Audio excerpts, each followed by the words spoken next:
Okay ma'am, dahil may resibo ba kayo? 300 pesos sir, spin the wheel. Ma, wag mo na kayo malis. Ma, kung gusto nyo. Sir, dito po kayo para yung camera kasi natin. Sir, 300 pesos sir, spin the wheel. Spin the wheel. So, sino po mag-spin? Ikaw naman. Sige. Ma, spin nyo na po, baka ano po. Okay, spin nyo ba, nato niya. Maraming salamat HMR sa mga prizes natin. Ang nanalo po siya ng...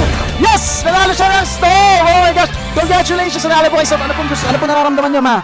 Kaya, Naiiyak si mami. Nagulat. Nagulat, naiiyak si mami. Opo. perfect na ganyan.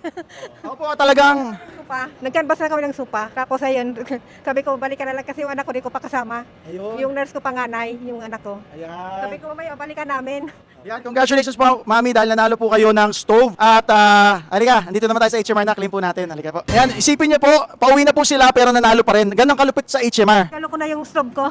Ayan, no, saktong-sakto. Sir, ano pong nararamdaman niyo ngayon? Wala na, bigla kami. Biglang palabas kami, tapos sa isang spin lang, nakakuha na ng stove. Ano ba yung itsura na nabibigla?